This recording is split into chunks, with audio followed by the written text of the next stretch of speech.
So we are doing introduction of Subhash ji, Dr. Subhash Kak, who's with us. Thanks to Avanti Foundation to host this event on the Vedic tradition. Um, and Subhash ji wrote a book recently. I feel like we have a running joke in our book club that Subhash ji writes faster than we read. Oh, where is it? Let me turn off my background 1 second. So yeah, here you go.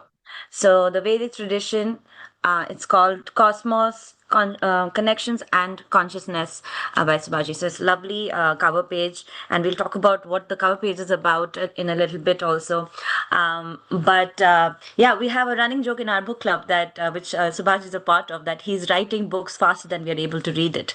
So I mean, Subhashji's, he's authored over 30 books and numerous papers that we have had a fortune to read with him. He has released two books. One is the Whispers from the Past, Arts and Wisdom of Kashmir, and the Age of Artificial Intelligence, just this year, and of course this one. And he's also a member of, and not many people know that he's a member of Indian Prime Minister's Science, Technology and Innovation Advisory Council in India, and he is a Padma Shri awardee. So I mean, I could go on and on, but welcome, Subhash ji. Thank you, Amrita, and delighted to be a part of the Avanti Foundation lecture series. I think that's a wonderful thing, and I look forward to listening to the future talks in this series. Before we get started, I request everyone to please mute yourselves. Let me mute everyone and then I will unmute you to let me do that. I think we have that facility here. Perfect. No, So you Sanjeev ji. can do it. I cannot. You are the host now. Oh, I see, I see. Okay, let me do that. Let's see.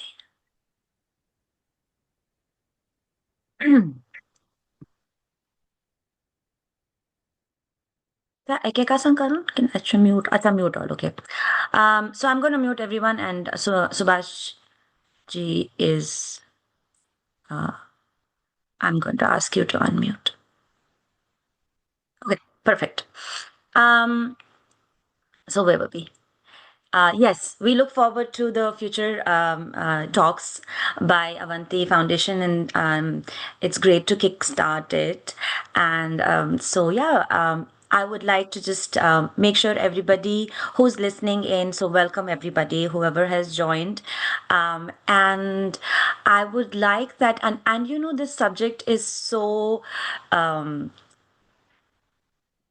I don't want to say complex, but interesting, that you will have a lot of questions when you listen to Subhashji speak, and this happens all the time. So I request that all of you keep your questions written down somewhere, and then if they are not answered at the end of this part, then you can ask, and I will probably have like breaks in between to ask questions. So that should be okay, right, Subhashji? Oh, absolutely perfect. Okay. Yes. Okay, so let's begin. So you have written so many things about so many things. So I think we can start with how you got into, like the big picture of it, how it, you got drawn to the Vedic tradition in the first place. And was it your personal journey or just an academic curiosity, or both? Well, first of all, I grew up in small towns in Kashmir, Ladakh, also Leh, 2 years, and got started in Udhampur in Jammu. But the rest of the time, it was in small towns of Kashmir. So truly, dyed in the wool Kashmiri, know the sounds and so on very well, and the stories that we used to hear from different storytellers. But now, what happened was that in the mid 80s, I was working on AI, and it was then that I discovered that Sanskrit has a grammar, which is Panini's grammar, which represents the entire complex language in terms of 3,990 rules, which are the various sutras, 3,990. And this is a feat that's not been equal to this day for any language. So the thought came to me, how was this, how was it possible? Because I was not very well conversant with the Indian history of Indian science. So, but I was aware that the general view was that Indian science arose much later, maybe after the interaction with the Greeks, and they even Indian scripts came after the interaction with the Greeks, which is Chandragupta Maurya and Ashoka and so on. But Panini's time is prior to this interaction. So how the question was, how did he write 3,990 rules in a sequence? You have to follow them in a sequence. He couldn't have remembered them in his brain, in his mind, and these rules are context dependent. So you cannot change something here or there. You cannot make a mistake because then the whole derivation of sentences, etc., goes haywire. So this set me thinking. I said, well, now the books that I consulted just held on to this view. So I said, well, I can't depend on others. So let me try to find it out myself. So I had some time. As a professor, one has a lot of free time. Your head of the department never knows what you're doing, what you're reading. So I started reading various layers of Sanskrit literature, starting right with the big daddy of them all, namely the Rig Veda, then the other three Vedas, then the Brahmanas. The Brahmanas are prose commentaries on the Vedas. Then you have Aranyakas, which are forest books, books written in the Aranyakas. Then you have the Upanishads. Then you have the various sciences, the Shastras, you have Upangas, Vedangas, and so on. So you have Ayurveda, you have this and this and that. So I went through it sort of systematically. So you can conclude that I had a lot of free time. And I was astonished by what I discovered, totally astonished. And I also looked at secondary literature. I looked at what others had written on, say, Indian astronomy. And there was a lot of stuff there which people had ignored. And perhaps the reason why they're ignored was that about 100 years ago, Western scholars said India truly had no tradition of science, and the Brahmanas, which are the prose commentaries, were all sort of totally illogical. So I went back to the Brahmanas, and there I looked at their fire ritual. There used to be a big royal ritual called Agni Chayan. And I looked at the details. The details were spelled out. And there I discovered that this was all based on astronomy. And so that was interesting. So I wrote up a couple of papers on this in History of Science journals. And then one day I was reading the New Yorker magazine. This is, I think, early November 92. And on the very last page was an essay by John Updike, the American novelist. And there he mentioned, isn't it amazing that the size of the sun and the moon, seeing from Earth, is about the same, which is why you have eclipses, right? Because one can occlude the other. And the moment I read it, something went off in my head. Somehow I was certain that this is something what is called chamatkar in Kashmir Shaivite tradition. I knew it had something to do with the very organization of the Rig Veda. So I rushed to my library in the other room. Great, the library, but it was just the other room where my books were. And I looked up my Rig Veda book and I looked at the table of contents. I suddenly realized that the very organization of the Rig Veda was indeed according to this astronomy, that the sun and the moon are about the same, and they are 108 times their respective diameter from the Earth. Now, if something is 108 times its diameter from the Earth, imagine a half circle. The half circle will be 108 times pi, because the full circle is 2 pi times 108. And 108 times pi is 339, which is a central number in the Vedic fire ritual. So what they Interesting. did, what they Central did, number, what do you mean by central number in the ritual? see, Means, what they did was you had different altars. there was the big altar, and then there were six smaller altars, and then there were the altars that the king worshipped in his for himself, at his home, or the householder, depending upon who did the fire ritual. The the home altar had 21 stones around it. Okay, and the altar in the middle, there were six of them. Each of them had 13 stones around it, or rocks placed, as decoration. 13 times 6, 6 is 78. So 78 plus 21 is 99. So the altar, which was the great, the great ritual altar, had 261 stones, right? Now, 261 plus 78 is 339. So it was already inherent um, in the ritual. 339 was an important number because the atmospheric. Okay, now let me backtrack because our focus is the Vedas, right? Now, two things about the Vedas. The Vedas say that you have the outer reality and you also have the inner reality. The two are in mirroring of each other. The outer is mirrored in the inner. And in Sanskrit, you say, Yat Brahmande Tad Pinde, or the other way around. As in the cosmos, so in the body. Okay?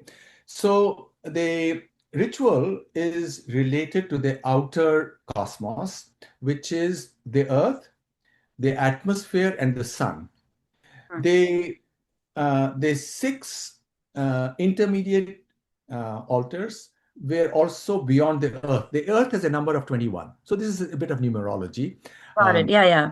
Yeah. Okay, so Oh, I understand that what you said is basically that you figured out at that time that there was correct. like a connection between what is published in the scientific journals and what you had read from the Vedas, the Rig Veda, etc. And yeah, I mean that would have been very a lonely place to be, right? Because not many people were doing it, not and everybody in India were like under the rule of I mean as in like being post independence still, but still like there was some kind of effect of like we were not good enough type of a thing. So that's good to know. So this book, the one that we are discussing right now, the Vedic tradition, it connects cosmos, ritual, and the consciousness in a single framework. So do you so is it easy to explain how they are interwoven, which you already mentioned a little bit about, um, and not as separate domains that they are, but as part of one reality? Right. But let me just complete my thought, Yeah. which I was talking about. 339 times 3 is 1017. The total number of hymns in the Rig Veda is 1017. So this is very interesting. Oh, I So see. it, See.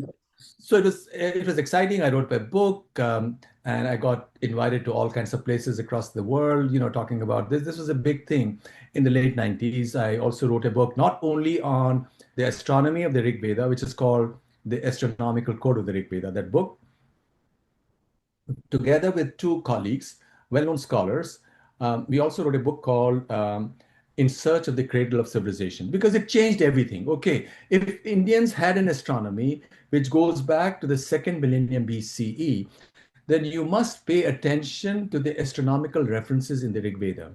Because prior to that, people said, okay, we got to ignore it because they didn't have any astronomy. But now, if they had astronomy, then you have to give credence to that. And these references went as far back as the fourth millennium BCE. Okay, so that's why so it sort of was in opposition to the mainstream view. And as you just now mentioned, at that point, the belief in which was communicated to students in colleges and elsewhere was that everything, all the sciences came later. But now we had at least some evidence that India had its own tradition of science and astronomy, and India also in the Puranas has the reference that some people went out from India westwards, like the Druyus and the Anus. There were five peoples, and two of them went westward. So it sort of uh, challenged not just our understanding of science, but also our understanding of ancient world history or ancient history of the Indo-European world, of the Indo-European languages, which are found in India and in Europe, right? And now, of course, in the Americas as well. And so, okay, now in this book, that is one side, which is anthropology and sociology and languages. The other side is the cosmos, and the basis to that is the fact that the cosmos and the self are connected. And there, the central idea of the Vedas is that the Atman or the Atma is not a part of the body. Atma is transcendent. In Sanskrit, you call it para. So if Atma is transcendent, then one can even understand how one can obtain knowledge spontaneously. And of course, you can only explain it as a coincidence. And there are lots of amazing stuff in the Indian text, in the Sanskrit text, which have been sort of proven later, where I'm not making the claim that we in India really had the science associated with all of that, but the rishis could see into the fabric of reality, so to speak. And that's how even it's not just a matter of rishis, anybody, creative Spoken people about everywhere, Ramanujan no matter also. what. Absolutely. Ramanujan, or there are two famous examples from the West. One is Kekule, who discovered the structure of benzene in 1850. And he saw a vision where he saw, and at that time, that was a very important problem in chemistry. And he saw a vision where he saw six snakes, one holding the tail of the other in its mouth in a circle. And he woke up, he said, well, six carbon atoms. And Hmm. that's how Kekule discovered the structure. Or before that, the very beginning of the scientific revolution, the industrial revolution in the world, was an American named Elias Howe, who in a vision saw, at that time, people were trying to invent the sewing machine, and many people were applying their brains to it, but they had been unsuccessful. And he saw a vision in which he saw a scene where he was being carried. There were cannibals, they were going to kill him. And there were some of these cannibals, they were holding a spear, and the spear had an eye in its tip. And at that moment, he woke up, he realized that he needed a needle with an eye Hmm. in its tip, which pulls up the thread, right? Simple idea. So, this connection between the outer and the inner is central to the Vedas. Yeah. Cosmos and us are connected. We are not all alone. If you Yeah. are all alone, now this is its contemporary relevance. If you are all alone, then all that you can do is go to fentanyl because then life is meaningless, right? But if you're not alone, if you're connected to the entire cosmos, then there are so many worlds within us and outside of us to discover. So life can be full of, adventure and excitement and discovery. Absolutely. So, this comes to me a lot that is intuition like, is it part of what you collect as over life, or is it some divine intervention? So it's always like a question that I've had. Um, but yeah, thanks for answering that. So we already you know we we discussed about the 108, how significant that number is. I mean, it can't be a coincidence, I'm thinking. So I don't know, like, how have you ever like gone back to the scientific community, and I mean, I'm sure you have, and said, hey, this is what it is, and how have they reacted to it? Well, the numbers were there because all the data is in every reference book or basic text of astronomy. You divide one number by the other, you Yes. get 108, approximately 108. Yes. And I was at this conference a few years ago where there were some very senior Americans from Washington, and we were just chatting, and they said, yeah, this 108, this is what the number is. So in other words, the meaning is percolated down to every level. So this guy was telling me about the number 108 because so I think everybody knows this, but I don't think people wonder, is there something more to it than it being a coincidence? Now, maybe it's just a coincidence. And there is another coincidence that the diameter of the sun is 108 times the diameter of Earth. So that's another coincidence. And other interesting things are that the Japamala has 108 beads. So you're making a symbolic journey from your body, which is the earth, to the inner sun or your Ishtadevata. So it percolates everywhere. There are 108 karanas, which are dance poses in Bharatanatyam, which are mentioned in the Natya Shastra, which is Yeah. 200 or 300 BCE. So this is central in Buddhism, Jainism, everywhere in all Indian thought. 108 is central, but somehow the fact that it is the distance to the sun and the moon is not explicitly mentioned anywhere. And maybe because it was a You have mentioned it. no, I was the first person, it had Yeah. before that in the text, it was not mentioned by Not anyone. mentioned, yes, yes, because you discovered it. That's Yeah. great. I'm really amazed, Subhashji, that you've read, like, because I was going through like the Vedas, like browsing through it, obviously, and I was like, oh my God, it's going to take 5 lifetimes to read them, and you've already read them all, so it's amazing. And I'm going to read just the first part of it, which is in your book, and I wonder why it starts with this. It could start with anything, and it starts with the uh, it's a first mantra of the Rig Veda, which was the first earliest one, which was written in 1500 BCE. Is that right? Around that time, right? Or 2500, nobody knows, maybe 25, we 3000. don't Yeah. know. Yeah. Yeah, yeah. Okay. So it's on Agni. And it says, I Lord Agni, the chosen priest, God, minister of sacrifice, the holder lavisheth of wealth. Why do you think the Rig Veda or the first Veda ever has this as the beginning? Oh, this is the translation. And the point I was trying to make was that Yes. this translation misses the actual meaning Yeah. of the Sanskrit. In Sanskrit, it is Agnim ire purohitam. Agni, ire, I worship purohitam, who is my purohit, because you're doing your ritual.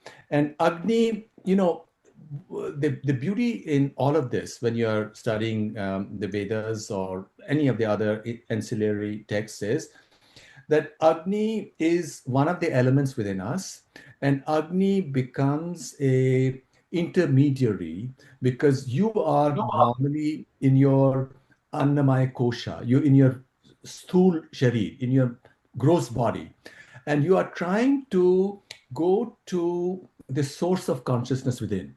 And so Agni is like the Purohit. So Mhm.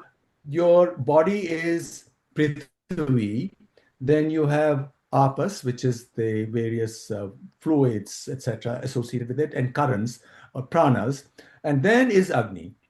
And from Agni it goes to Vayu. From Vayu it goes to Akash, and of course they're all entangled. We are saying as if they are in sequence. They're not in sequence at all.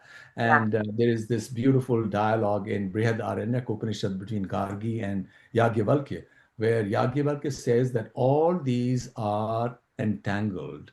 Akash is also in the lower, so-called lower elements. And so what you are trying to do, and this is something as those who are a part of the Kashmiri tradition know, that the focus is Shivoham, that I am Shiva, the Atma is within us, but somehow we are turned backwards. So, how do we turn our gaze of our own personal consciousness so as to see the Shiva within us as us? So, Mm. this is just for inspiration. And in fact, from Agni is also sometimes associated with Indra. Sometimes Agni is also associated with Shiva himself in the earliest suktas of the Rig Veda. So basically, the idea in the Vedas is to get self-powered or empowered to get empowered, to have faith, to have that shraddha within oneself. Because normally we're lost, or we say we are so comfortable in our skin that we are afraid to go beyond our skin. So this is say, okay, Agni, be my Purohit, Okay. and so that, or in Gayatri mantra also, that you may inspire us. Um, Om Bhu Yeah. Bhuva Swaha. That Bhu Bhuva Swaha is the body, the intermediate region, which is the pranas in the body, and swaha is from the Sanskrit swar. Swar also means the sun. So you have the sun inside and you have the sun outside. The sun inside is inexplicably the same as the sun outside. And the sun outside, of course, is a symbol of Shiva or of whatever divinity you want to call it. Yeah. So all of the Vedas and the connectivity and the ritual. Now, of course, you might say, where is the ritual? Because the subtitles of the book are Cosmos, Connections, and Consciousness, right? Mm. The rituals are what provide us the magic to go beyond what we think we are. Because we normally think we are atomic bodies, we are all separate from each other. So the ritual, what does the ritual do? For example, the Havan, it used to be done outside, early morning. Maybe you're half asleep, and then you have a ghanta, you have the fragrance You of are what has kind been of cooked. stuck for a second. 1 second. Oh, my internet might be unstable. Uh, can someone help me to tell me whose internet is a problem right now? Not sure. Amrita, it is you. Okay, okay. Yours is unstable. Okay, if everybody Okay, else can okay. hear me, all right? Yeah, yeah. Yeah. Subhashji was okay. So sorry to interrupt you. Go ahead. Okay, Sorry, all I right. couldn't hear you.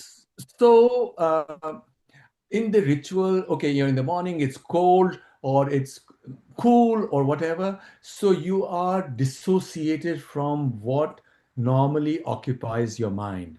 See, normally, okay, you wake up and your mind is all, a jumble of thoughts, one from the other, and how to calm it. So the ritual provides you the capacity to calm it and inspires you to have that faith in yourself, and then something magical can happen, and that magic is what transforms you. Because ultimately in the Vedas or in the Sanatan tradition, the idea is to get mukti, right? Moksha. Yeah.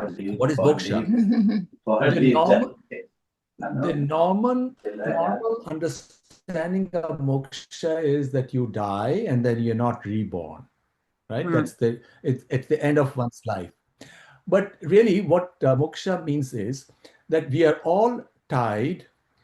Every human being or every animal is tied to a karmic chain, because we are born with certain tendencies and a certain personality, which is our genetic inheritance, and then we are um, under or interacting with the things around us, and there are expectations. So our mind is formed by this interaction, and then we live almost like like other animals who can be trained. You have a pet dog. The pet dog adapts to what you want it to do, right? So likewise, humans also adapt.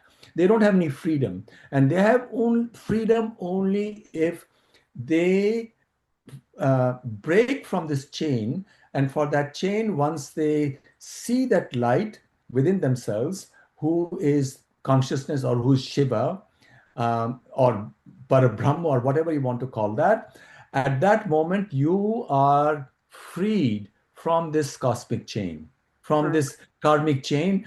And that's when you are not only creative, you also then have access to all the siddhis that, for example, Patanjali speaks about in his third part of the book, the Vibhuti Pad.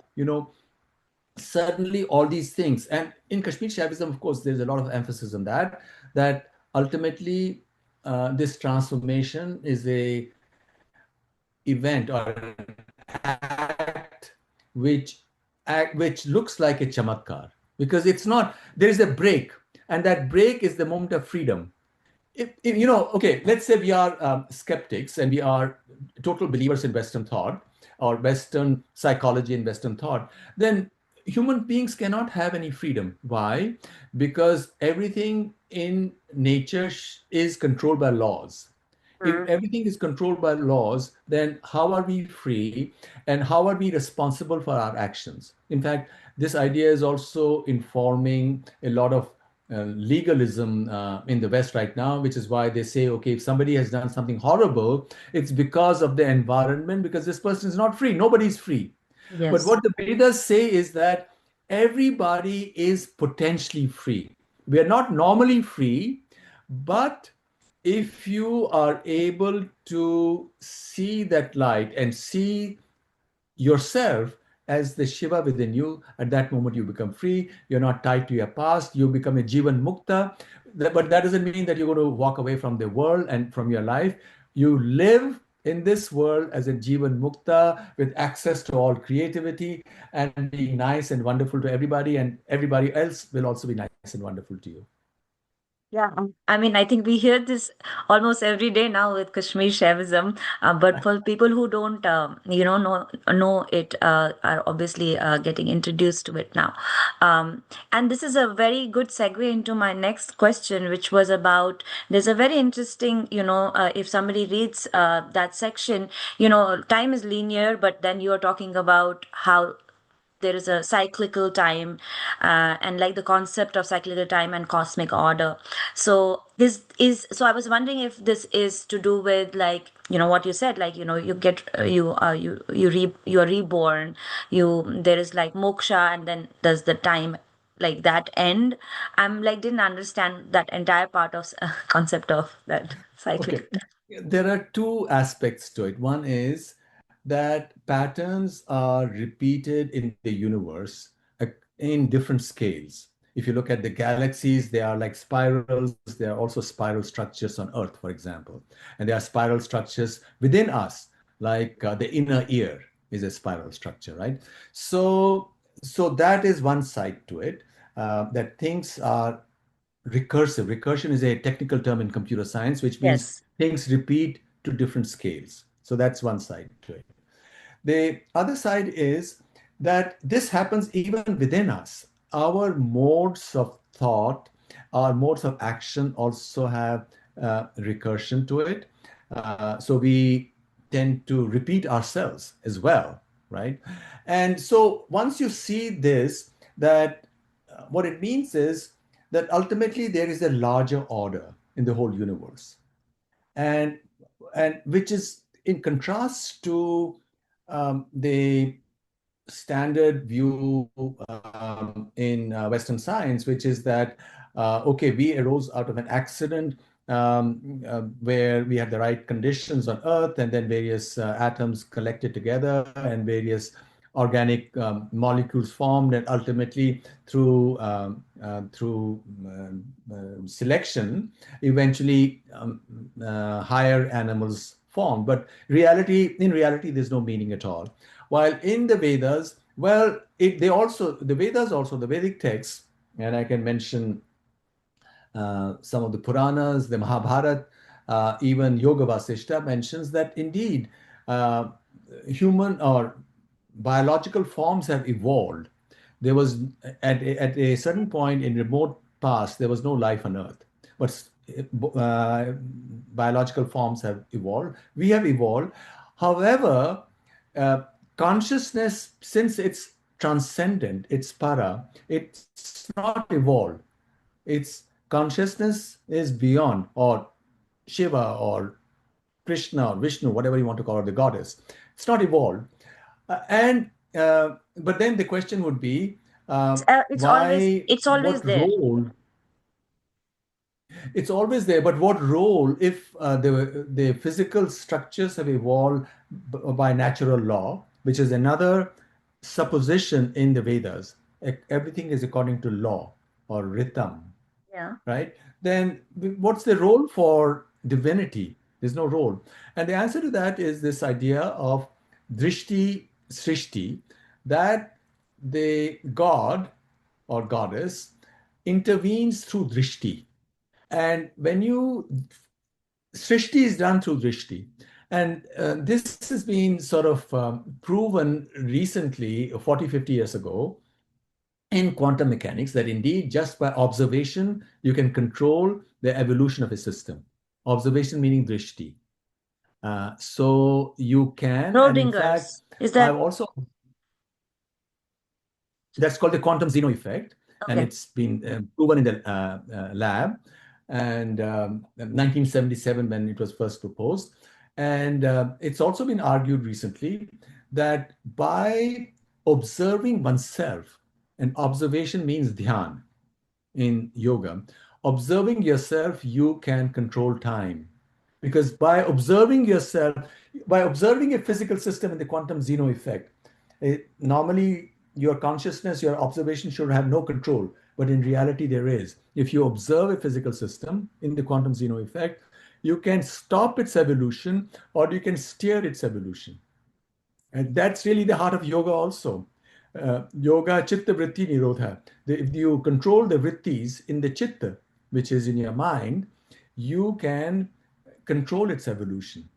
And therefore, recently I argued that you could probably also control aging, just as it's known that many of the sadhus and the yogis were able to control aging or are still able to control aging. Yeah. Yeah.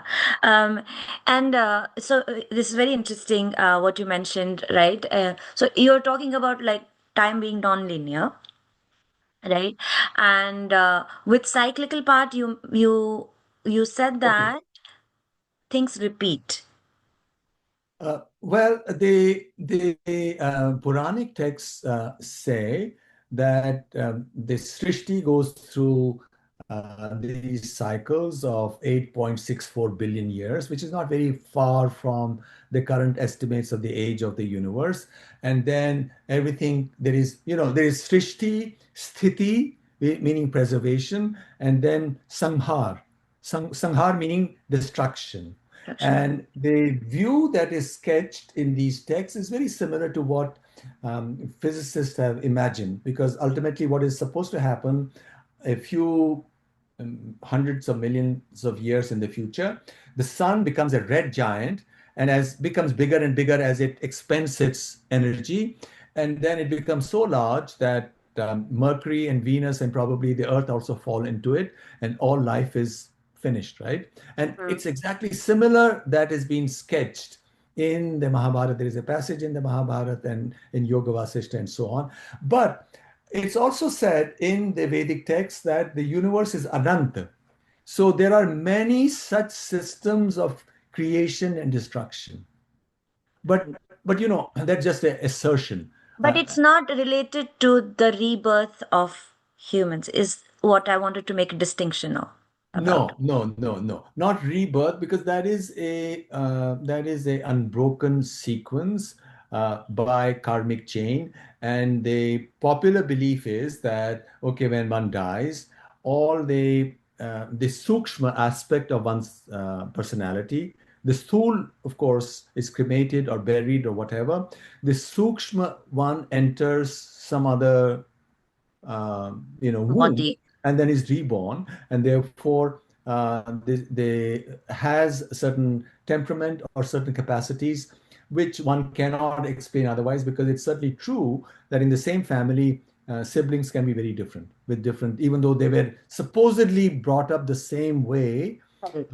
their attitudes, their interests, or their personalities can be entirely different. And their aim in life and how they turn out to be, right? So it could be based on what the past lives were. That's what you're trying to say. Okay. So we did talk about recursion as well. Now, of course, you've written a book, The Age of Artificial Intelligence. We are yet to read it, but we obviously know that it's interesting. So many listeners, I'm sure, are curious about AI and machine consciousness. So based on Vedic philosophy, particularly the concepts of Atman and Manas, do you think consciousness can be stimulated or reproduced by machines? I think I know the answer to this already, but for the rest of them, yeah. No, machines will never be conscious. And in fact, there's also a mathematical theorem which says machines won't be conscious, but machines will literally replace humans at literally all jobs, because most of what we do is procedural, and machines do procedural things with more accuracy than humans. So in this book, I've argued this at a popular level. I'm not going into technical details related to computers. And then I look at this question, the related question of what impact it will have on society, because we are truly in the beginning, the threshold, we have crossed the threshold into the age of AI. And as jobs disappear, and that will be there'll be fewer and fewer babies born, and that's already happening. And there are estimates that the population of the world in 2300 will be only 100 million, which is about 1/80th of what it is now, because right now it's 8 billion.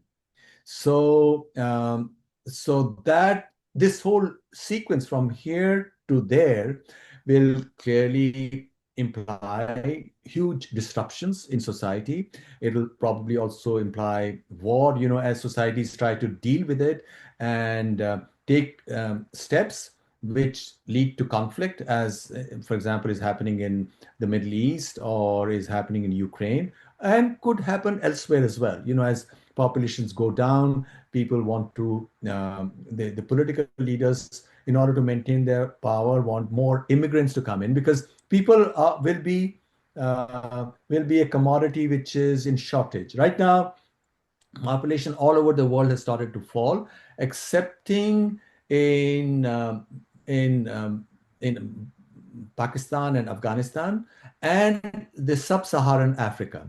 But even there, it's expected to fall below replacement in the next 4 or 5 decades. So all over the world, population will fall very rapidly. China's population by the end of this century is going to be only one-fourth of what it Mm. is now. So just 350, 360 million people. So this is going to change everything in ways that we can't even imagine. And the human mind itself is very plastic, and human mind responds to expectations that society has of you. As the expectations change, our minds will get rewired, and this is a result in neuroscience itself. What you do rewires the actual structure, the architecture of your brain. So if you do certain activities, or if you watch TV of a certain kind, it's going to change your mind. So we are what we see and what we do, and so this is going to be extremely, you know, uh, drastic. As It'll be a test of our being human, really. What is the distinction, actual distinction between being a human, conscious being, I should say, versus a machine? Beautifully put. Absolutely. And I think that's where Vedas would become relevant, because the Vedas are the only texts which speak of consciousness as another aspect of reality, which other traditions don't. Other traditions talk only of materiality. So it talks of consciousness as another reality and how you can connect to it, which is what makes us human. Because otherwise, what is the difference between us and a AI machine? Because AI machine can also do all that we do. For example, we could have a human driver, but we could also have an AI machine driver, or a machine-driven automatic driving car. So we have replaced that individual, but that human driver is also capable of wonder, of amazement, of rapture, and that's what we have to bring back to the world. And I think it's for that the Vedas, in my view, will play the most central role. And they would do it, perhaps, the Vedas by themselves are hard to understand. One's got to go through a whole sequence of steps. But how you live life is through yoga. And yoga has already become one of the biggest change agents all over the world, including countries like Saudi Arabia. People want to do yoga. So yoga is what opens up the inner doorways to this mystery which resides within you. So you don't have to take somebody's word. hey, live your life this way or that way, and kill this or kill that person just because I've been told to do that. No, everybody is exactly like you. We have the same Atman within each one of us, and not just us, also other animals. So wouldn't that open up a new age through the age of AI AI. to an age of true humanity? Maybe we go from Yeah. Kali Yuga to Satya Yuga this way. So awesome. I really love that thought. I think this is the first time I'm hearing you say this. But yeah, well said. It's very interesting. Still like, I mean, I think this is like a running joke in my head that, AI can never be conscious because it doesn't have a spine. And as we have learned in, as we learned in Pandit Gopi Krishna, the book written by Terry Digler, that, to arise the kundalini, you have to be erect. So I guess that's just what I think, why AI cannot be conscious. But um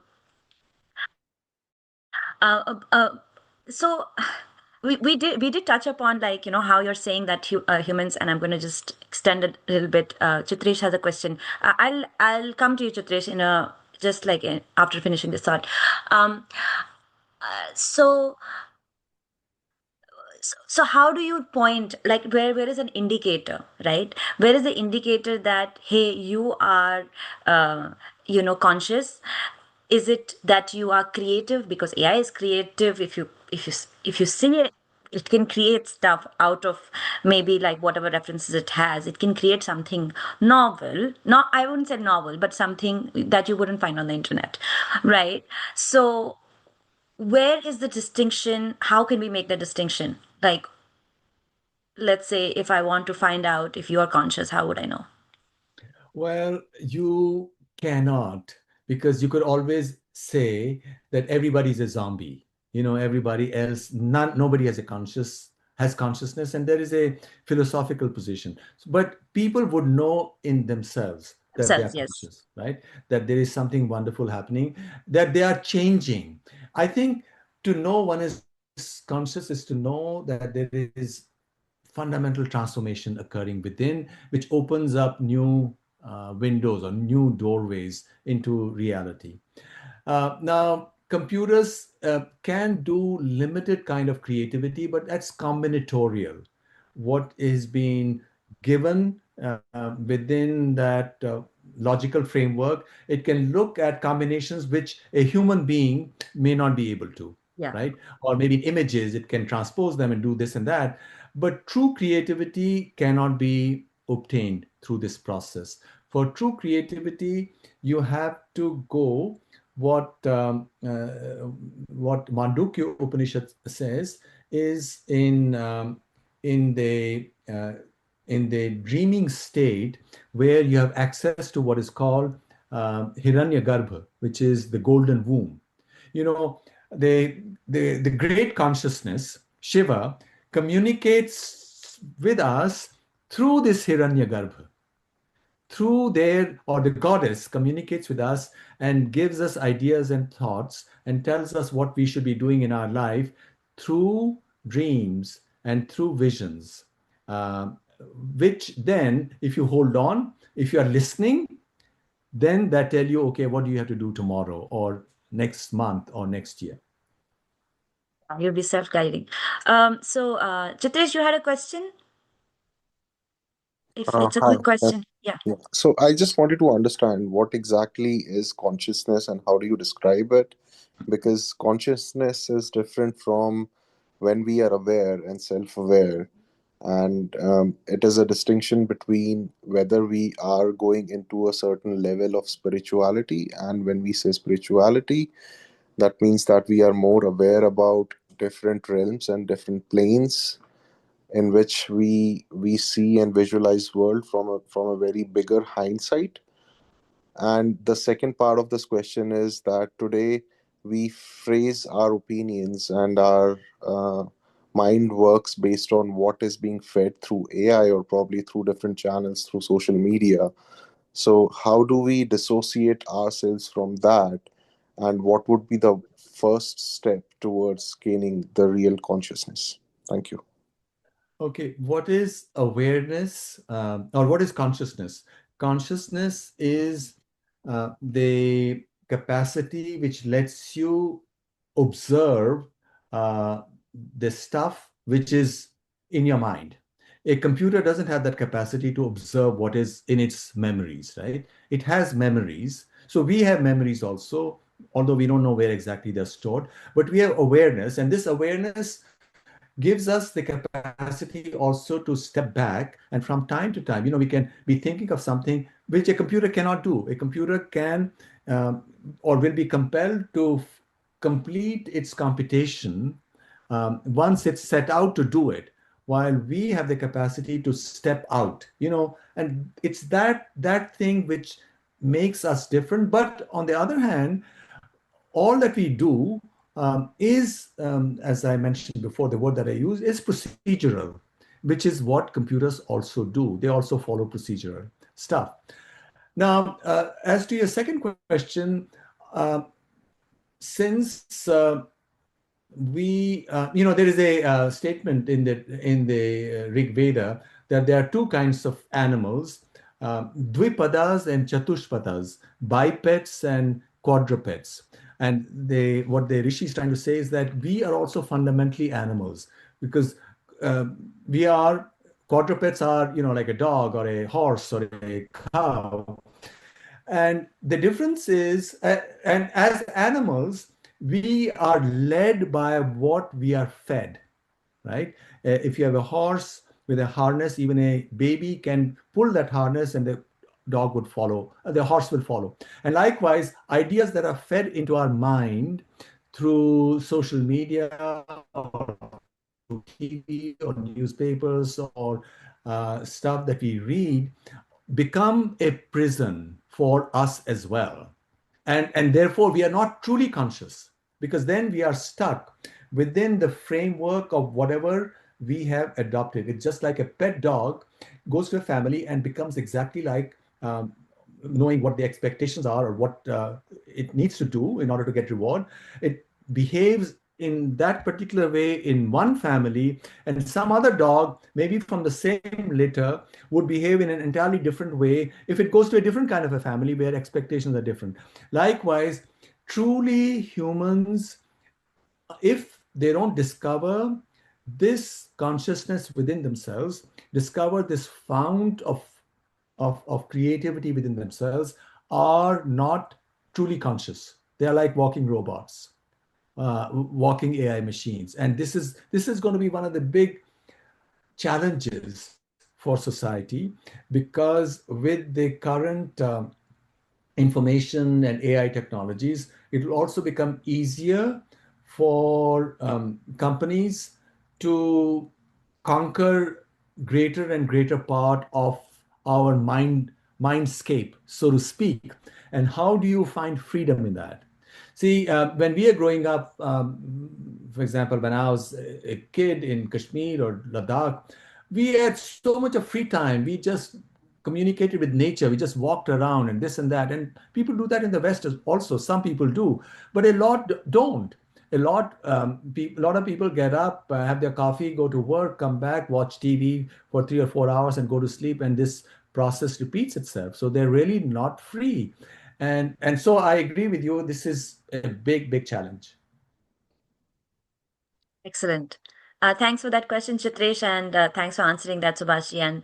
And so, truly, what I understand is that uh, you can be. I mean, humans are replaceable if they are doing the same exact combinatorial or logical procedural things, whereas when you dive truly into yourself and awaken the consciousness that you is unique to you, then you truly become creative and different from AI. Okay, thanks for that. Now we are going to go into my favorite subject currently, because we have been researching a lot about temples lately and devis, because we are trying to see how we can bring a temple to, let's say, where we are in Bay Area, because we cannot go back to Kashmir, and I'm a Kashmiri Pandit, as a disclosure. And So I'm very interested in the architecture of temples of late, and in your book we read that the temple architecture reflects the cosmic principles, and we know that in Kashmir there is Hari Parbat on which the Shri Chakra or Shri Yantra, as we call it, is engraved. So could you just walk us through how the design of temples encodes Vedic cosmology? Perhaps some examples from your book that you had mentioned. Yeah.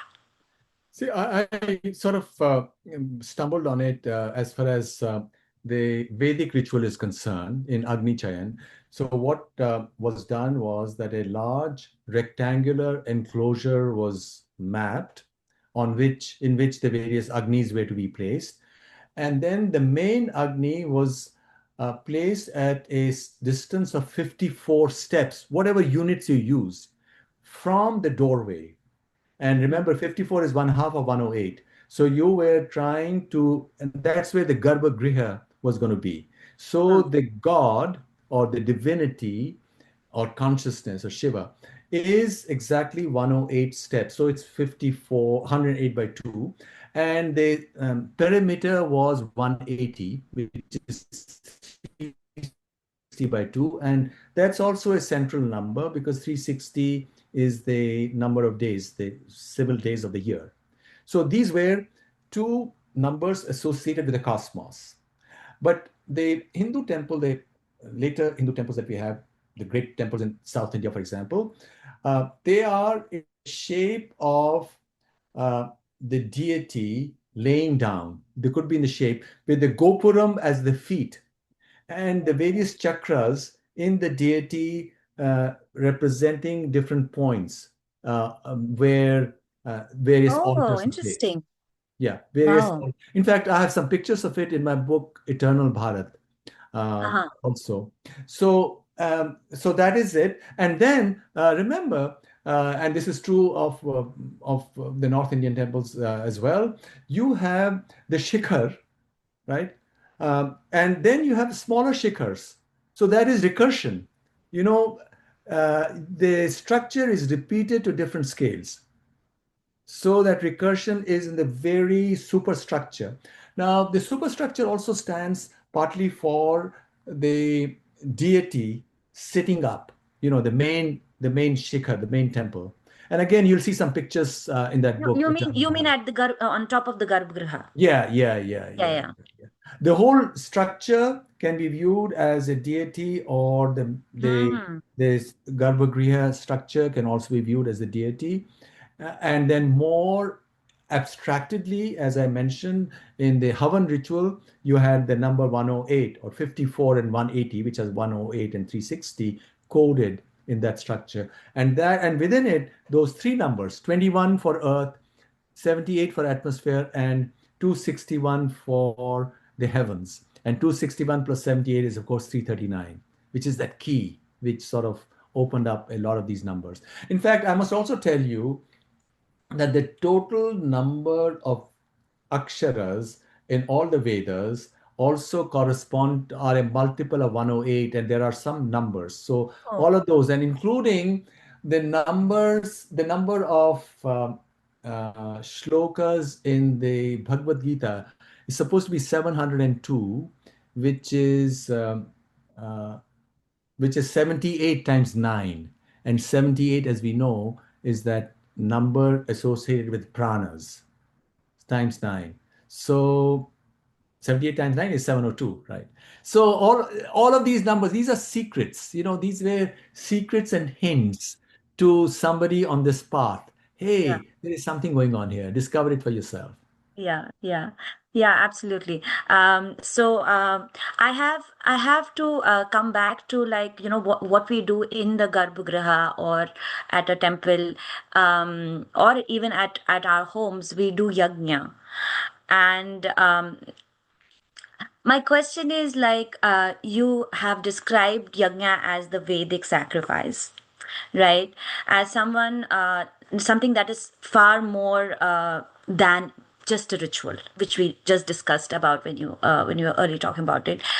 So how does it connect to, like, would you connect it to, like, an information system kind of sorts of like an ancient, I mean, how do you like how do we connect it to like scientific uh theory, let's say? Well, there are two sides to it. One is, of course, the abstract philosophy and the power of transformation, right?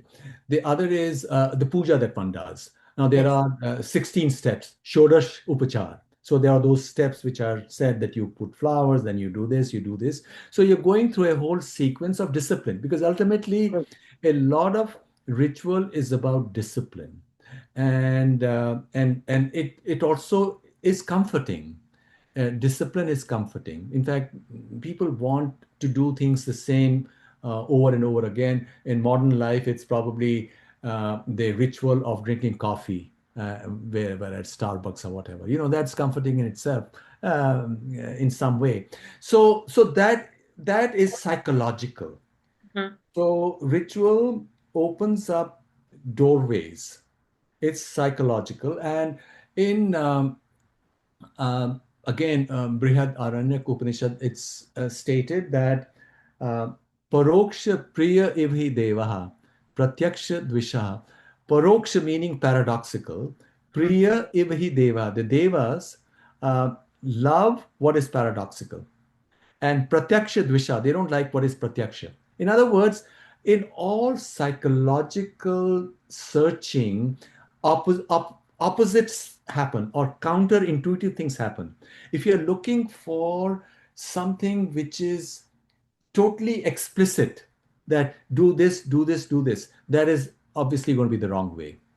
Because what it does, you're not following something, because then you'll be a robot, and life is not being about a robot. And there could be certain traditions in this world where you are asked to do things in a mechanical way, but that's not what the Vedic way is. The Vedic way is to discover these oppositions within you, because within us are the opposites of both materiality and freedom. Mhm. Materiality means bondage, freedom means total abandon to do whatever you want. And all those gifts, the siddhis, come to you through a churning between materiality and freedom, between the asuras and the devas, who both reside within us. And out of that comes amritam, Amrit, Amrita. Yeah, Amrit comes out of this journey. Mrityor ma Amritam gamaya. Because Mrityu here means materiality. Because whatever is material is going to die, is going to pass, right? So, from materiality, find us the freedom within us, Yeah. which is that Amritam. Yeah. Awesome. Thanks for that. Also, by the way, I'm Amrita. I didn't introduce myself. Chitrish had a question. Go No, I didn't have a question. I was just talking about what I posted it as a comment as well, which Okay, Subhash okay. might touched We'll read. upon. Yeah, Yeah. yeah, yeah. Okay, I'm going to read the comments probably at the end. Also, Summit. I see Summit has written something. Okay. So I I don't know what the time limit for this is, but I do have a few more questions. So Sanjeev ji, could you give us a time check here? Yeah, we have another 2 to 3 minutes, so you can. Oh. Oh, okay, okay, okay. So let's okay. I'll try to wind up quickly. Um, okay. So let me see what I can ask. Yeah, I mean, I had so many questions, but I think where I want to also, like, I really wanted to touch upon also Vastu of temples and how, and this is something that I haven't told you. When we were reading about temples, we saw the map and we saw the direction of it. It is a little, there is a little angle. It's facing east, but there's a little angle to it and very tiny, and I wanted to know why that is, if you knew, but maybe we'll come back to it when we talk more about it later on. um, so let's see. um, so okay, let's just go to the closing section, right? If someone is unfamiliar with Vedas and wants to explore this, um, where would you recommend that they should begin? Well, there is a lot of free literature on the internet. There are books, and And it's a lot. It's a lot. So where exactly should we begin, you think? Well, the most important thing is to really believe that there is something. Because if you believe there is nothing, then why would you even explore, right? And now, the theorem that I found 2 years ago, which is published in a journal, the leading journal of the field, which shows that consciousness cannot be a property of materiality. And computers will never be conscious. Tells us there is something beyond materiality. And this itself should be enough to inspire people. Okay, now let's discover who we are the stories that we were told. And of course these were mythological stories or other stories of faith that we heard, and we sort of heard them and we put them away. But is there something? I'm not saying that one should believe everything that's been told as literal truth, but could there be something there for each one of us to discover, to show us something wonderful which would make our life meaningful? Because it is all beautiful. I can tell you, as someone who's explored both science as well as the Vedic texts, the Vedas, the whole tradition, right up to Kashmir Shaivism. In Kashmir Shaivism is also Vedanta. It's exactly the same. That in the classical Vedic text you say Aham Brahmasmi. In Kashmir Shaivism you say Shivoham, which is the same thing. I am Brahman or I am Shiva. So it is beautiful. It all hangs together. It also helps you make sense of science and tells you where exactly science is limited and what are the current crises in science. For example, the medical crisis. 90% of the people, 90% of the research in medical sciences cannot be replicated. Why is that happening? Where should it be go? Or allopathy is only, looking at symptoms. Maybe we need to go to Ayurveda and revive it, because Ayurveda looks at the body as a full system in harmony. So there are so many opportunities in every field, whether you're doing Yeah. AI or medicine or sociology or anthropology, whatever, or sadhana, whatever arts you are into. Vedas can give you hints and lessons which will strengthen and deepen your own personal journey. Yeah, yeah, absolutely. So, thanks for that. And Deepti has asked, so where should we begin? So, I guess where we begin is from the curiosity that you have from so many various topics, and begin there and see what Vedas have to talk about it, right? Is that what you just said, right? There's a lot. There's a long message here. So I'm going to just see if we can read this here. So Samvit says, for more than a week, I had a dream of Sri Krishna returning home with cattle after grazing them. This was in 2016, and every time I woke up, it was 3:30, 3:40 a.m. So on 1st Jan 2016, had a same dream to find it's 3:30, and decided to sketch my dream or vision. I was able to complete it by 4:20 a.m. and in 2018 found out through my relatives that they have built a Lord Krishna temple in my native in 2016. After that, have started to visit my native every year. That's such an awesome story. Thanks for sharing that, Samit. Chitre says one beautiful thing about what Subhaji just mentioned about Shikara and temples. It was Shikhara temples. It was a it had a kalasha stored in it, which had sacred seeds, minerals, certain spiritual elements, which signified pure devotion to deities. Okay, it has a scientific angle to it as well, as they were placed there for life preservation of or recreating in case of calamities like floods or earthquakes. So life is sustained. Oh, that's wonderful, wonderful insight. Yep. Any comments on that, Subhaji? And also, I wanted to know personally for you, what does Vedic wisdom mean? Vedic wisdom means a comprehensive view of reality, a truer view of reality, because your view could be only limited to your social and personal or job related interactions. In a comprehensive, interconnected whole, which makes one's own life also wholesome. Yeah. That's how I look at it. So you live by it. Well, that's what one should do. But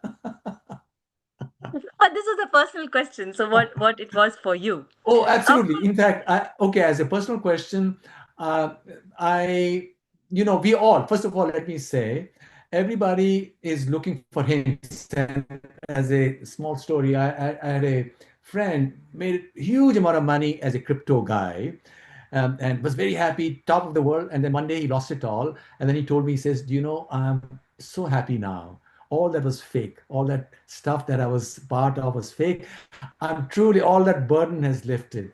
So, how do we unburden oneself of what one is a part of? We are not saying that you got to run away from the world, and find that freedom to do wonderful stuff. in And I spite think of being. we are, each one of us is looking for hints from the Devi. Uh, and so please keep your ears open, and the Devi is telling you. Yeah. And if you listen to it, you will know what you have to do tomorrow and the It's day after. it's so beautiful, Subhaji. I think you know this story that I shared with you that the Sri Chakra came to me. It discovered Oh, I me and see. I I see. didn't. I didn't know that. You Yeah. remember, I sent you a message and I said I went to a restaurant and it found me, and I was seated at the Oh, number yeah, nine. You remember? I think I will yeah. send you that text again. But anyway, so I thanks for that wisdom. And this is the book again, the Vedic tradition, Cosmos. Connections and Consciousness by Subhash Kak. It's available on Amazon. I have the paperback version, but it's also available in hardcover version, which is more beautiful for your coffee tables.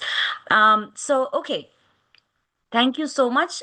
So I really appreciate you, Subhashji.